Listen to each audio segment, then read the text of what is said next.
Hello friends, welcome back to my study circle. My name is Tabassum और आज की video में मैं आपके साथ डिस्कस करने वाली हूं कि एनआईएस बोर्ड के स्टूडेंट्स किस तरीके से 90 प्लस का टारगेट करके 90 प्लस परसेंटेज अपने एग्जाम में अचीव कर सकते हैं। जी हाँ, ये जो हमारा टॉपिक है कि भाई 90 प्लस का स्कोर किस तरीके से हम हासिल करें अगर हम एनआईएस बोर्ड के अंदर पढ़ते हैं, चाहे 10th में पढ़ते हो या फिर 12th में पढ़ते हो। तो इस टॉपिक से लेकर रिलेटेड कमेंट्स काफी दिनों से लगातार मेरे पास आ रहे थे। काफी सारे स्टूडेंट जानना चाहते हैं कि क्या एनआईएस बोर्ड के अंदर 90 प्लस का स्कोर हम लोग हासिल कर सकते हैं, क्या ऐसे टिप्स और ट्रिक्स हैं जिनको फॉलो करके हम लोग अपने एनआईएस बोर्ड के अंदर चाहे 10th में हो या फिर 12th में हो 90 प्लस का स्कोर हासिल कर सकते हैं। सो गाइस, यहाँ पर इस वीडियो के अंदर मैं आपको 5 ऐसी मोस्ट इंपोर्टेंट टिप्स और ट्रिक्स बताने वाली हूँ जिनको अगर आप फॉलो करते हैं तो डेफिनेटली चुटकियों में आप लोग 90 प्लस का स्कोर आराम से हासिल कर लेंगे। चलिए गाइस, अगर आपको इसी तरीके की इन्फॉर्मेटिव वीडियोस चाहिए, साथ ही साथ आपको एनआईएस बोर्ड से लेकर रिलेटेड कोई भी लेटेस्ट अपडेट चाहिए और आपको अपना सिलेबस भी स्टडी करना है, चाहे आप 10th में हो या फिर 12th में हो, हिंदी मीडियम हो या इंग्लिश मीडियम हो, डिफरेंट सब्जेक्ट्स की अगर आपको स्टडी करनी है तो फटाफट से चैनल को सब्सक्राइब कर लीजिए ताकि आपको इन्फॉर्मेटिव वीडियो भी मिल सके, लेटेस्ट अपडेट्स भी मिल सके और साथ ही साथ आपकी स्टडी भी चलती रहे। सो गाइस, देखिए, सबसे पहली बात कि बहुत सारे बच्चों को लगता है कि एनआईएस बोर्ड के अंदर क्या 90 प्लस का स्कोर आ जाता है स्टूडेंट्स का। तो देखिए, मैं आपको यहाँ पर एक चीज क्लियर कर दूं, एनआईएस बोर्ड के अंदर पास होना बहुत ज्यादा टफ नहीं है। जो एनआईएस की मार्किंग होती है वो इजी होती है, लेकिन 90 प्लस का जो स्कोर है वो एक बहुत बड़ा एक नंबर हो जाता है। बहुत कम ही ऐसे स्टूडेंट्स हैं जिनको 90 प्लस का स्कोर मिलता है एनआईएस बोर्ड के अंदर, जो मेरा पर्सनली अब से 10 साल से अब तक का एक्सपीरियंस है। तो 90 प्लस स्कोर तो कम बनता है, लेकिन हाँ, स्कोर करने की कुछ ऐसे टिप्स और ट्रिक्स हैं जो मैं यहाँ पर आपको बताने वाली हूँ, जिसको स्कोर करके डेफिनेटली आपके 90 प्लस आएंगे ही आएंगे अगर आप इन सारे टिप्स को फॉलो करते हो। तो 5 आपको ऐसे टिप्स बताऊंगी मैं जिनको फॉलो करके आप चुटकियों में आराम से अचीव कर सकते हैं अपने 90 प्लस। चलिए एक एक करके डिस्कस कर लेते हैं। चैनल को सब्सक्राइब करना मत भूलिएगा ताकि आपको ये सारी की सारी चीजें, लेटेस्ट इन्फॉर्मेशन और आपका सिलेबस वगैरह सारी की सारी चीज चलता रहे। देखिएगा, 5 आपके टिप्स हैं। पहला मैं आपको टिप्स बताऊं कि अगर आपको 90 प्लस का स्कोर करना है, अगर आप अच्छे स्टूडेंट हैं, अगर आपको अपनी परसेंटेज को लेकर थोड़ी सी भी चिंता है, सो गाइस, जो आपका पहला टिप्स है वो है कि आप जो है सबसे पहला काम करें, जब आप एनआईएस बोर्ड के अंदर एडमिशन ले रहे हैं तो उस टाइम पर आपको पहला काम ये करना है कि आप जो है सब्जेक्ट जब आप अपने चूज करें, सिलेक्ट करें, तो आपका जो सब्जेक्ट हो वो करेक्ट सिलेक्शन हो। सब्जेक्ट आप ऐसे ही चूज करें वहां पर जिनके अंदर आपको इंटरेस्ट हो। कुछ ऐसे सब्जेक्ट होते हैं हर स्टूडेंट्स के जिनमें उसको थोड़ा सा ज्यादा इंटरेस्ट होता है। तो आप सबसे पहले जब भी आप एनआईएस बोर्ड के अंदर एडमिशन लें तो सब्जेक्ट सिलेक्शन का खास तौर से ध्यान रखना है। सबसे पहली बात कि आपको 5 सब्जेक्ट नहीं लेने, कम से कम आप 6 सब्जेक्ट लें, बिकॉज जब आप 6 लेते हैं तो 6 में से आपको 5 पास करने पड़ते हैं, एक एडिशनल सब्जेक्ट आपको बचा लेता है। 6 या फिर 7 सब्जेक्ट भी आप ले सकते हैं।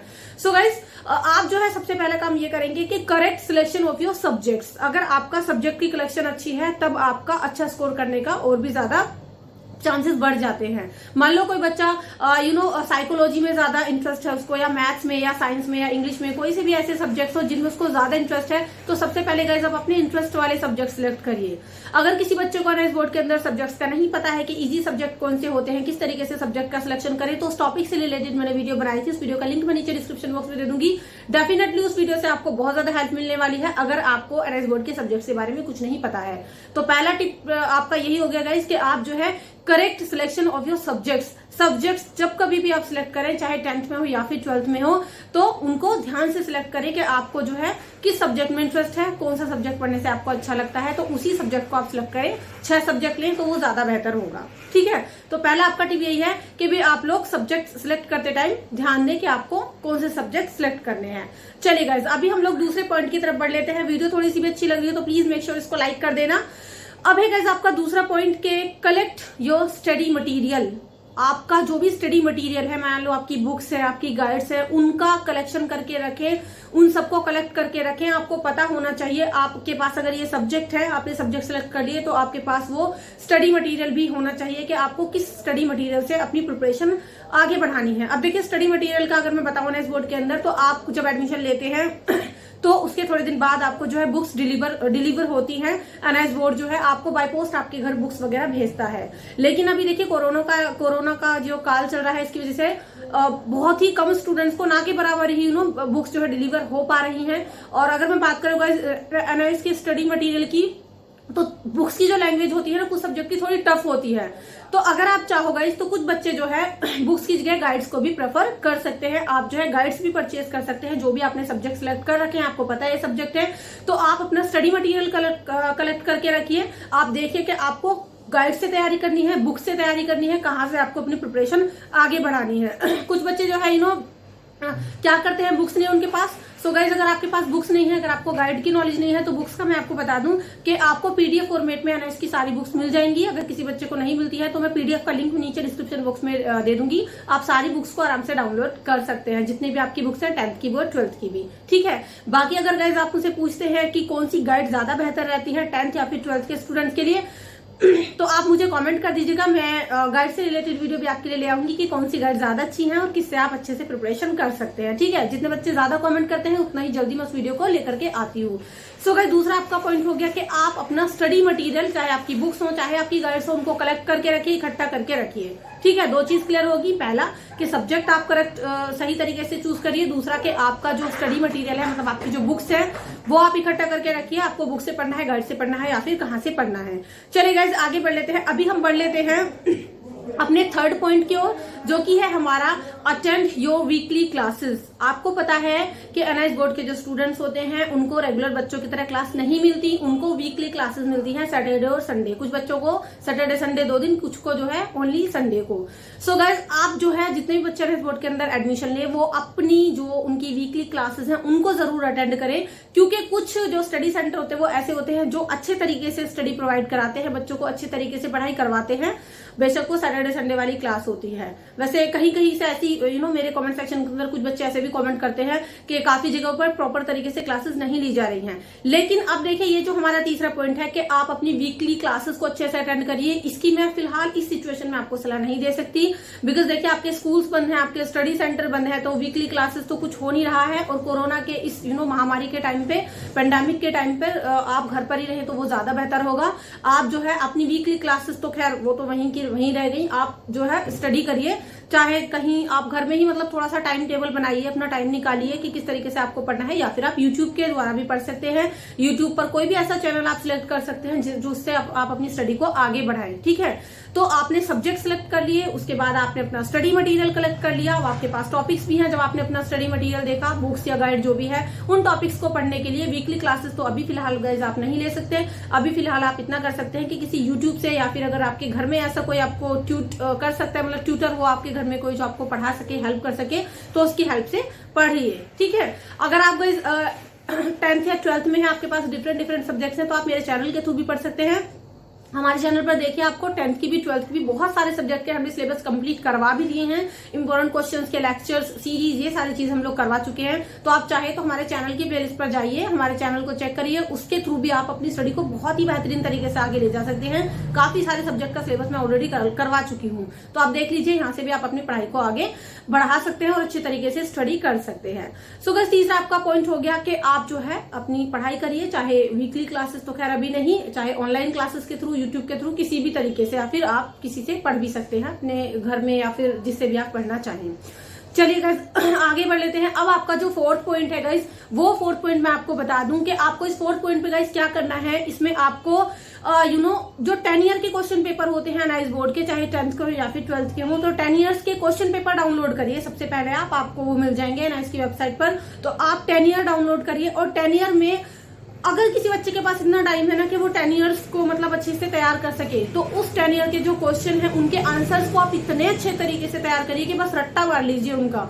बिकॉज मैं आपको बता दूं, और इससे पिछली कई वीडियोस में मैं आपको बता चुकी हूं कि एनआईएस बोर्ड अपने क्वेश्चंस को सबसे ज्यादा रिपीट करता है, मल्टीपल टाइम वही क्वेश्चन घूम घूम के आते रहते हैं। सिलेबस सेम है, चाहे आपने अक्टूबर में एडमिशन लिया हो या अप्रैल में एडमिशन लिया हो, सिलेबस सेम है, स्टडी मटेरियल सेम है, तो वही क्वेश्चन गाइस घुमा फिरा के आपके एग्जाम में पूछे जाते हैं। इसलिए 10 ईयर आप कहीं से डाउनलोड करिए, एनआईएस की वेबसाइट पर जाइए। बाकी किसी बच्चों को अगर ये प्रीवियस ईयर क्वेश्चन पेपर नहीं पता है, तो ये प्रीवियस 10 ईयर के क्वेश्चन पेपर मैं आपको डिस्क्रिप्शन में लिंक दे दूंगी, आप वहां से भी डाउनलोड कर सकते हैं। बाकी हमारे चैनल पर हम आपको इनका सोल्यूशन भी प्रोवाइड कर रहे हैं। जो प्रीवियस ईयर के क्वेश्चन पेपर हैं वो हैंड रिटन मैं आपके लिए सॉल्व करके ला रही हूँ, तो आप वो भी देख सकते हैं वीडियोस। आपको बिल्कुल सॉल्व भी नहीं करने पड़ेंगे, सॉल्व हुए आपको मिल जाएंगे, जस्ट उनको आपको प्रिपेयर करना है, ठीक है। तो अच्छे तरीके से अगर कुछ बच्चे 10 ईयर ना कर पाए तो कम से कम गाइज वो अपने 4-5 पेपर तो अच्छे से तैयार कर लें। प्रीवियस 5 ईयर के क्वेश्चन पेपर कम से कम आप करके जाएं। बिलीव मी, आपको 90% का स्कोर करने से कोई नहीं रोक सकता, अगर ये जो मैं टिप्स बता रही हूँ वो आपने फॉलो कर ली तो। ठीक है, तो चौथा गाइज आप लोग का पॉइंट हो गया कि आपको जो है 10 ईयर के क्वेश्चन पेपर अच्छे से तैयार करने हैं। मेरे चैनल के थ्रू भी आप कर सकते हैं, काफी सारे सब्जेक्ट के अलग अलग मैं आपको यहाँ पर प्रोवाइड करवा रही हूँ। ठीक है, चौथा पॉइंट हमने डिस्कस कर लिया है। अब लास्ट और फाइनल पॉइंट मैं आपको बताने वाली हूँ कि भाई अगला जो आपका 5वां पॉइंट है जिसको फॉलो करके आप अच्छे मार्क्स अचीव कर सकते हैं, 90+ का टारगेट रख सकते हैं, वो है आपका एग्जाम। जब आप देने बैठेंगे तो एग्जाम राइटिंग टिप्स और ट्रिक्स कुछ भी कह सकते हैं।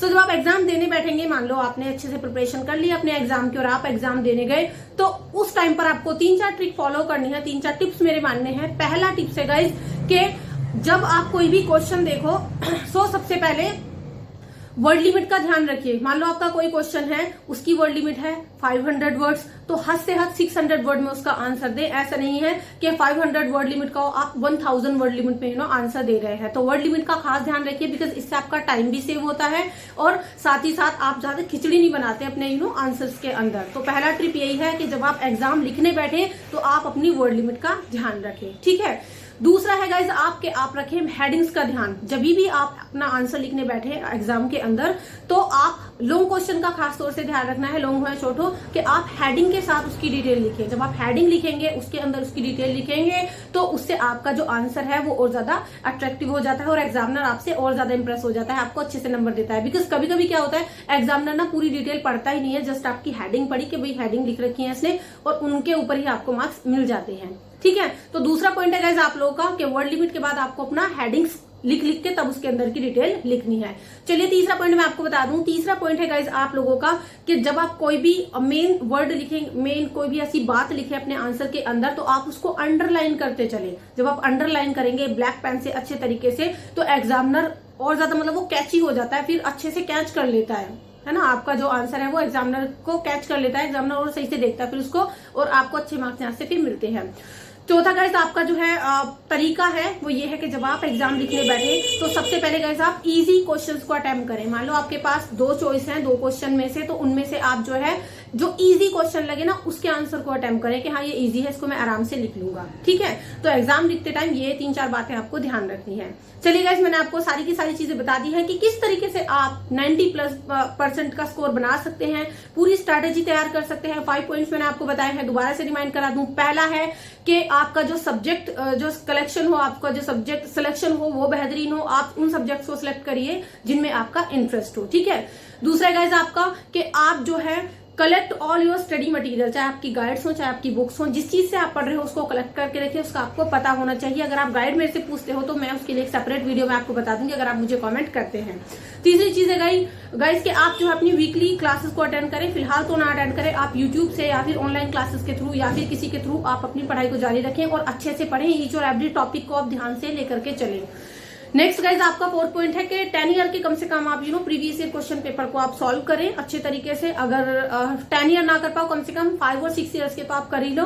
तो प्रीवियस ईयर क्वेश्चन पेपर मैं अपने चैनल पर सॉल्व करके डाल रही हूँ, तो आप यहाँ से भी अपने तैयारी कर सकते हैं। और लास्ट और फाइनल यही है आपका कि आप एग्जाम जब लिखने बैठे तो आप हेडिंग्स का उसमें यूज करें। आप